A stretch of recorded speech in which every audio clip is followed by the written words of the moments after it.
This video is powered by LearnToPlay.live, the only hardware synth performance course. Register now and enjoy 40% off.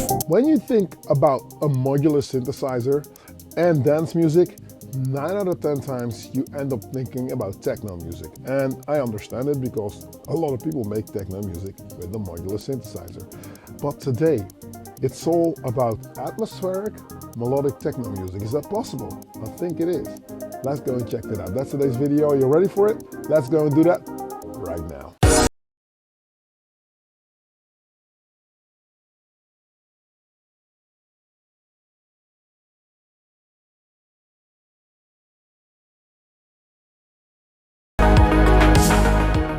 Hey, what's happening? I'm Melodic Kitchen and thank you for checking out yet another video. Now, if this is your first time here, don't hesitate to click subscribe and hit that notification bell. Whenever I upload a new video, you'll be kept in the loop and you'll not miss out on anything. Stick around till the end of this video. I will tell you all about the free of charge LearnToPlay.live webinar that's taking place next month, the 22nd. So stay tuned for that. I will tell you all about LearnToPlay.live towards the end of this video. I was online just browsing around on YouTube, and I saw a lot of melodic techno atmospheric sets, and it really is something that a lot of people are into. However, I see a lot of jams and not people that explain what goes into making that kind of a sound. So I thought to just do a jam and then go over the way I have structured it. When it comes to melodic techno or melodic house or anything to do with melodies, there you go. Melodies need more sound sources to interact with each other, hence the melodic content of the thing. You understand what I mean? But you don't have to go overboard. I did, but you can do that in the same way with different synthesizers. But today I've got a collection of different synthesizers that I've cooked together that I'm going to make melodic techno with, an atmospheric. Now, I think a few key ingredients need to be there for this sound to work. One, an arpeggio. Now, if you watch this channel, you know it. My best video to date is one on arpeggios, especially arpeggios on bass. If you didn't see it, go check that out. But that is a strong contender for something that can drive your beat forward. The second ingredient I think is what you need is a bass line, something to underline the structure of the chord scheme or whatever you're trying to do. Even if you stay on the same chord, a bass line gives you that cool sort of like coming home feeling, especially if you're talking technical stuff in the lower frequency range. It's really cool to warm your groove up, give it a little bit of that, you know, that bottom end that it so drastically needs. And then pads. You need something to really go with pads. Pads invoke emotion. They invoke a sense of flowiness. It's almost as if you're flying all over the dance floor. That's what we like. Now, when I think of those three different key ingredients, arpeggio, bass, pads, I went for the A list of sounds that I think really handle that well. Pads, OB6, bass, Minitar, ARP, Subsequent 37. Do I need to say more? I'll come back in a second. I'll do the jam and we'll talk about it.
So what did I do? Well, I didn't do a lot. Let's go over what I got here. I've got a mixer, which is the EPM8 mixer that I'm just using to sum up all the different sounds that are happening. There's a multi-clock because I have certain things that I want to start separately. I don't want to just what I usually do. My setup is, well, let's finish the sentence. What I usually do is I'll just take one Octatrack and the modular with me, and then, you know, go out of the modular into, go out of the Octatrack into the Sidechain module, and the Sidechain has a MIDI to CV and a sequencer, so it collects MIDI data and then steers it into the modular so that this thing follows this thing.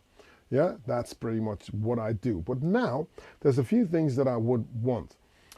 In terms of MIDI and MIDI note information and multiple MIDI note information, I went back to my good friends of Retro Kits, because this is a MIDI real-time multi-track MIDI recorder, which means it records MIDI notes. This thing does not make any sound, this small calculator that's over here, but it records everything that I'm playing. So on the different tracks that I have, 1, 2, and 3, I've respectively said, like, okay, track 1 should be, I think in this case it is the Minitar or the subsequent 37. Track 2 is the Minitar, so and one track is the OB6 that I've conveniently stripped of the side panels. Might you wonder what the hell has happened to it? Well, I just wanted to have it sleek and naked and cool looking, and I might paint the side panels, but that's something else. Then I've got the Blue Sky Strymon also connected to the OB6, because for some reason I love the reverb that's in here, but I wanted it to be a little bit more spacious. And then I've got the subsequent 37, and yeah, then the Minitar, what I told you about. And then there is the modular synthesizer, of which I'm not going to go completely over what everything is, because there's videos on what it is. A few modules that are very important are the battering ram, Checkmat, that's where the kick is coming from. The nano instruments, Octa, nothing to do with Octatrack, but the Octa is an 808, yeah, an 808 drum computer of some sorts, with some nice nifty tricks on it, with a summing out, so all the sounds can come out of this one output, or what I've done, I've used the individual outs, because I am going into this Cockpit 2 by Endorphins, which is a mixer, a 4-channel mono or stereo mixer, which is cool. With the jumpers on the back, you can decide whether your channels are going to be mono or stereo. Not only that, there is a sidechain input. Now it becomes a little bit more technical. Out of the battering ram, there is a inverted, I should say, output. This inverted output is going straight into, follow the cable. Bah! Okay, let's do it like this, so you'll see that I'm not lying with all the red cables. This one, the envelope inverted output, it's going into the sidechain input of this mixer. And this is cool. Now what I've done, and this is something new to me, is that I've got the Minitar going straight into the cockpit.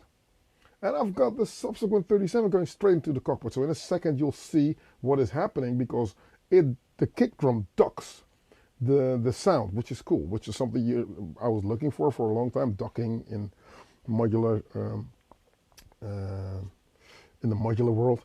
And I'm looking at my good mates, my patrons, especially Brian, especially Daniel, Master D, as I constantly keep saying, I don't want to use a compressor, and I really don't. I don't really use compression or EQ. I try to keep my sounds as clean as possible, but sidechaining is obviously a thing that you wouldn't need a compressor for. So I love sidechaining, but I don't want to compress the sound. So, Daniel, sorry. But yes, so there's a sidechain input here that's blinking. And then I can engage how much of the kick should duck the sound, or I can open up the decay of this battering ram, and then it will just, you know, the longer the kick is, the more it ducks. So it's a really cool tandem that I can do with those two modules. Now that's the battering ram by Checkmat, the nano instruments Octa. Yeah, so I've got like 5 different sound sources. This is an 808, by the way, kick, snare, closed head and open head. And then what I'm also doing is I'm going out of this sub 37 over here. I'm going into the Nobula Echo Cinematic. Jason, I don't know what you were drinking when you made this, but drink more, please do. Absolutely amazing machine. And I have to say thank you to Jason already, because there is a poly cinematic on its way. So this is something I'm looking forward to see what I can do with that. But that's not here yet. It's stuck in, you know how it goes with yeah. So, but it's coming. But then this machine is like, I'm telling you, this and this, the Blue Sky sitting right here by Strymon and the Echo Cinematic, it's similar quality. Now I know from another patron of mine, a Sprite Simon, he was saying, I hung out with Jason, who makes these Nobula things, the Nobula modules, that was the word I was looking for, at Superbooth, and I know that he spends a lot of time trying to just perfect the algorithm for the reverb. Well, it worked. This is a delay and reverb module into one. But what it also does is it can record my knob motion, which is really cool. I can tap in the tempo, which is really cool. And I can also use this as a performance tool, because there's EQ or there's sort of a filter knob, which is interesting. So with resonance and an LFO. So this thing does a lot of stuff in one. You can determine how the LFO works. You can determine what frequency of the sound you would like to address. So in this case, that arpeggio coming from the subsequent 37, this is a match made in heaven. Because if you don't know, then you'll buy a subsequent 37, but it does not come with any reverb or delay. So buying an expensive synthesizer here, I mean, it is a pricey synth, obviously. You end up buying an expensive pedal for it as well. And this thing shines with reverb and delay. The sounds, especially for melodic techno, melodic house, whatever, this seems to be the go-to synth. I mean, we don't have to tell you, Stefan Botsin's got this thing with this nice plexiglass side panels that he's put on his, and it's absolutely amazing. So, but then reverb delay, he goes into Ableton and sorts everything in there in terms of reverb and stuff. But if you're doing the DAWless route like we're doing today, meaning there's no laptop other than the one recording the audio, then yeah, then that is that. Now, okay, without going too far into the modular stuff, this little machine here is the IntelliGel Steppy, which is a sequencer. The Sitka is also a sequencer, but different tasks for different machines. The IntelliGel Steppy is taking care of 4 different lanes of trigger signals. So obviously to use drums, this would be a machine, a go-to machine. In my case, I have got my 808 kick sitting on track A, so that plays right now. That sounds like this. Bam, bam, bam. Maybe, I don't know if you can see it. Let me just get the wires out of the way, right?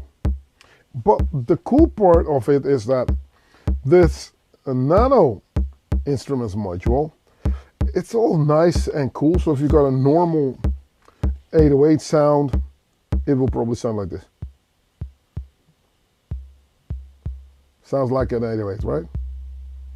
With decay. But there's a drive knob on it, and this drive knob is absolutely awesome. There's the tilt EQ knob and a compression knob. Sorry, Daniel. There's a compression knob here. But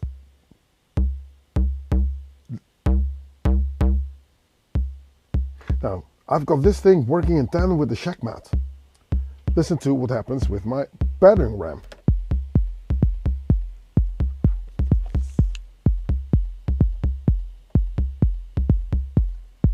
And then if I play around with the length of the tone, a lot of stuff is happening, right?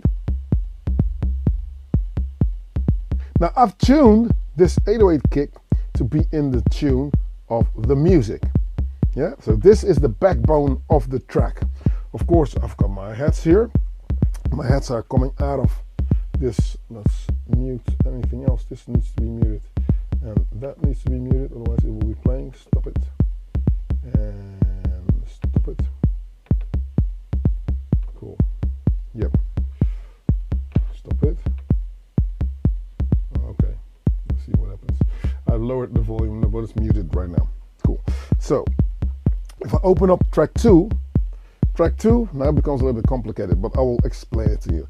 Track 2 is actually a through machine. Actually, these first 3 tracks on the Octatrack are through machines.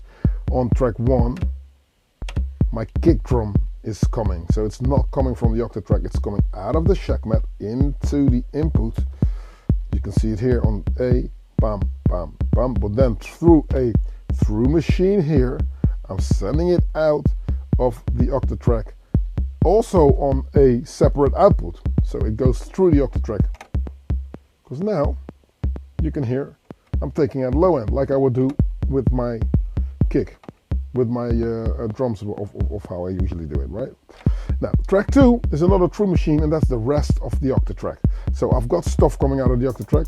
In this case, the drums are going into a mixer here, into this endorphins mixer, but the output of this endorphin mixer, the cockpit, which is a stereo output, goes into input C and D, and input C and D are coming out of track 2. So that's the open head, the closed head. See? So now I've got my drums that I can address here, but also the bass line.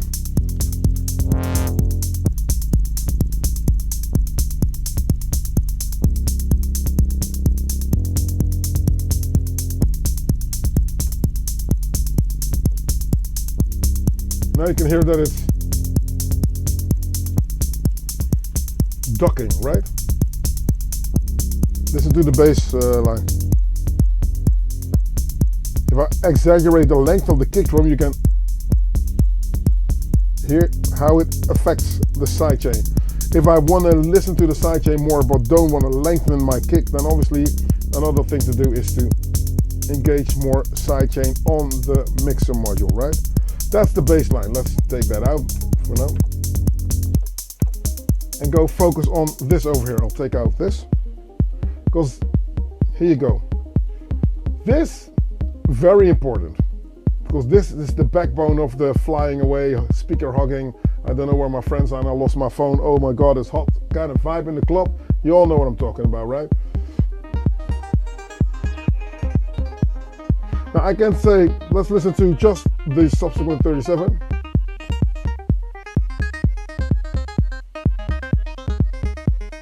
The arpeggio is coming from the arpeggio setting on the RK008, right? Because there's an arpeggio setting in here where I can tell the RK8 to play chorus, which would not work with a paraphonic or monophonic synthesizer, but chorus, cool.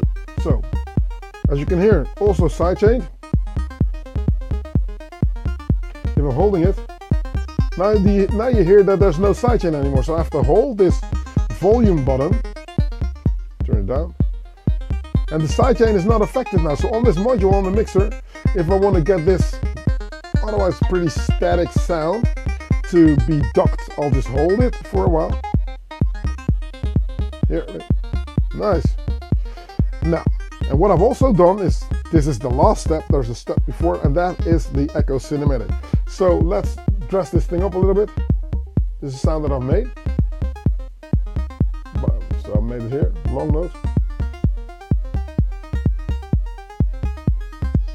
And during the jam, I had taken out a little bit of the envelope generation because it started to really make my sound a little bit too percussive. Let's put some effect on there. You hear it? Open it up. I have to take out a little bit of envelope generation, otherwise it's going to really play with the attack of the sound, and I don't want that attack of the sound in this delay. Now I said there was an EQ kind of vibe on there. Let's open this up.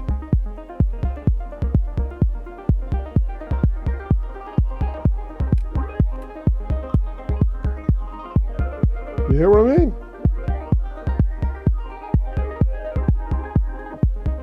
I'm liking this. And when I put this little button in record mode,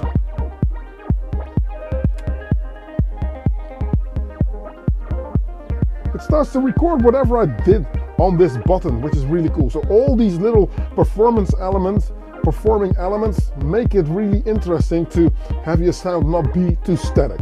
So what have we got right now? Let's not overdo it. We've got an ARP, and then this ARP works really well, right? I think it works well. It works well in the little bit of a backbone that we have. We got our kick, we've got our sub kick, which is that 808, because why would you buy a module and not use the kick drum? And everybody needs 808 in their life. Mind you, if you're thinking, how is he using it? I'm using it as a tom of some sorts. Don't overdo it. Do not open up the decay too much. You're going to screw your whole beat up. Listen to this. You don't want that. You want a pulsating kind of push and pull vibe on your track. Now what I like also is the little indicators on what's happening. You see, the more red the button becomes, the more you're driving the sound. So the closed head, it's orange. And if I'm going to drive it more, not in this case though, but you see it. I think I'm lying. I think it's just the sound. Okay, disregard lost command. Okay, anyway, so I've got an open head sitting here. That's the open head here. That I can also be friendly or be picking a fight. I got the close heads here. Nice. So now we've got this thing going, right? But I wanted you to make sure that you know what is happening. This 808 here, I've got it on the mixer also separately, sitting here.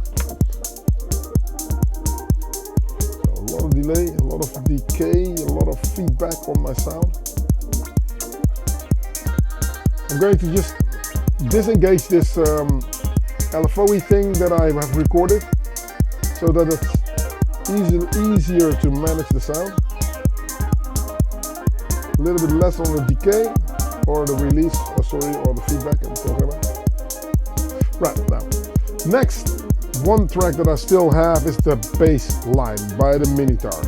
Okay, but we'll get to that. I'm going to take out this and I'm going to now work on getting these pads in. Now this filter is pretty aggressive on the OB6, so let's open it up here and then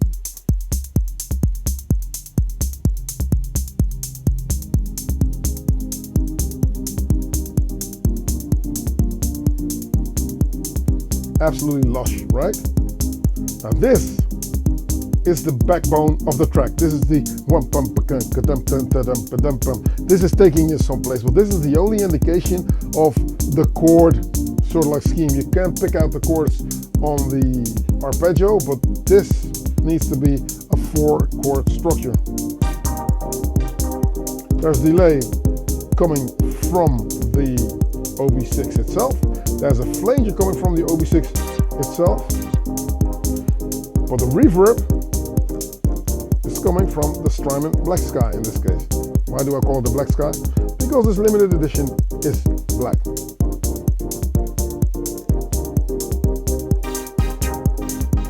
Nice. So I'll open it up considerably. It's a plate and it's on mod, the mode, right? I can put it on shimmer.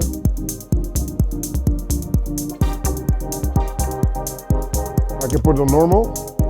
Then you go to normal, average reverb, but I put it on mod. There's plate, room, and spring reverb on here as well. Pre-delay, and then a little bit of EQ. So this thing is self-explanatory. It does a lot of things. Take out low, take out highs. I think this works. Now I need this blanket, this cloud kind of sound. If I have to visualize what sound it is, I have to put it a little bit like in the background because I don't want to overdo it, right? So cool. Now that I've got that going, let's complete the drums with a snare.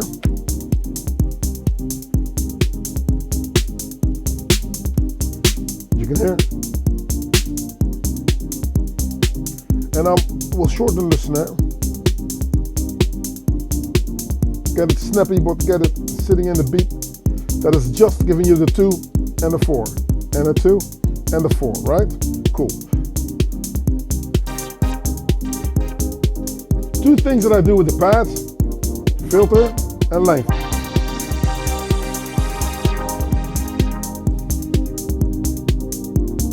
Same goes for the arpeggio, mind you. If you want to play chords or fake that you're playing chords, long notes will make them chords. So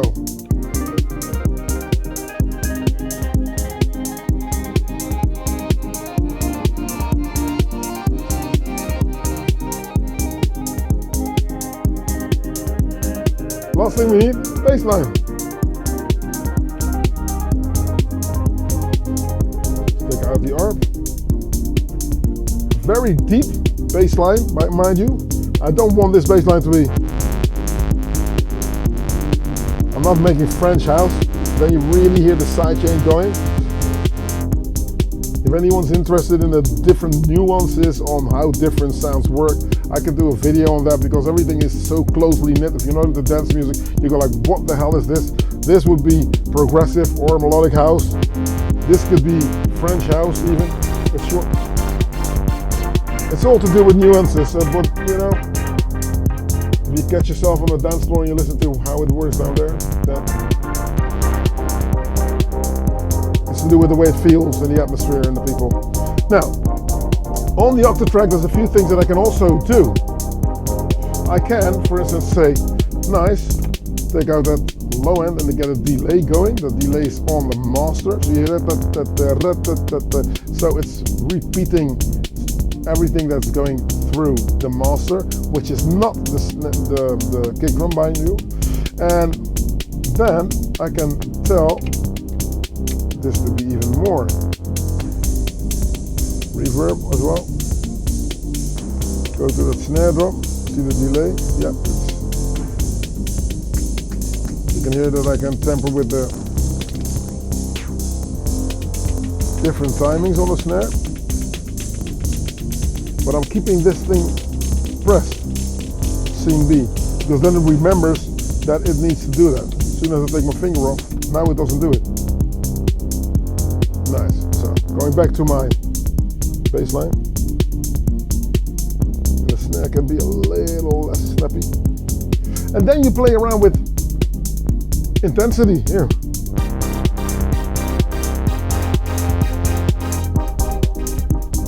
That's how you do it, you know? You keep balancing between the bass and the pads, and then obviously the arp.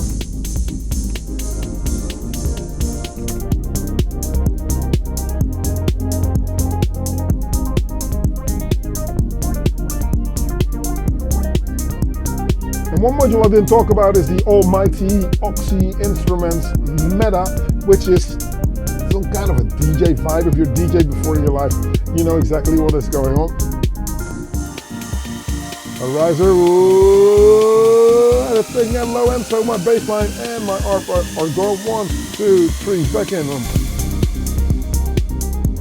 Nice. And then this little knob here on the bottom tells you how heavy this thing needs to work or be in your face or not be in your face.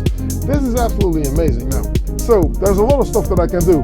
I get to decide how I play with my sounds, long, short, decay on my kick drum, tones, distortion on the rest of my drums, decay, delay on the subsequent 37, where I can also do something with longer and shorter notes and brighter or not so bright notes, or even pinpointing as a sort of a notch EQ going through the sound, so I can also tell it to go somewhere fast or stay in a certain way. So obviously it's all to do with sound shaping. Sometimes this is the boss and then my arp needs to go back. Sometimes the arp is the boss and then these pads need to go back. Sometimes they both need to shut up and have the bass line do something. So those are 3 things that I can use in order to propel my beat forward. And then take out the snare. Now I deliberately put my mutes on different places like the heads, because it's easier to stick my hand in on the far bottom right corner and mute these 2 things than to fiddle in here and turn them off with these tilt switches. Same for my snare. I just get my snare out here and then do, you know? It's best to just be on the beat and go like 1, 2, 3, back in. Take out the kick even too. 1, 2, 3, 4, bam. There you go. You know, so that's how I set this up. This is my way of making atmospheric, melodic techno music. Let me know in the comment section what is what, and yeah, don't be a stranger. Let me know what you think.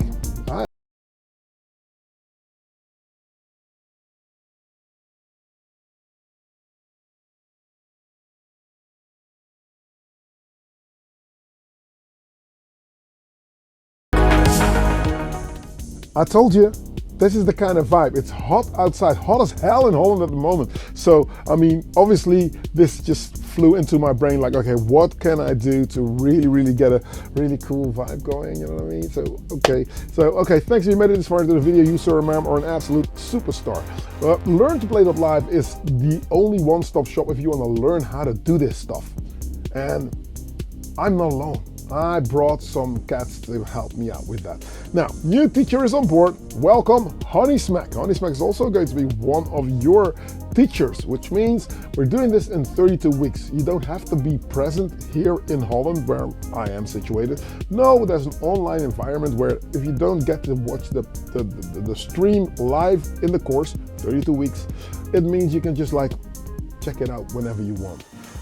There's a community that's cool. There's a lot of stuff that you can ask your fellow peers, and I will also lift you into my Discord community, which is a cool, respectable community if you've got more questions than answers, and that will be the place to go. Now, Honeysmack, DJ Pierre, Joe Smooth, Funk Devoid, Pro Varsity, there's so many teachers, and they can all tell you about specific things you need to do in order to make a concise, cool live performance. Now, a lot of people think this thing is a DJ course, or no, it's nothing to do with DJing. It's to doing with live performance. So if you're in a band, you want to make a connection with an electronic musician, or you're an electronic musician, you want to make a connection with maybe a band or people that play like, you know, more conventional sort of like instruments like guitar, saxophone, drums, and that kind of stuff.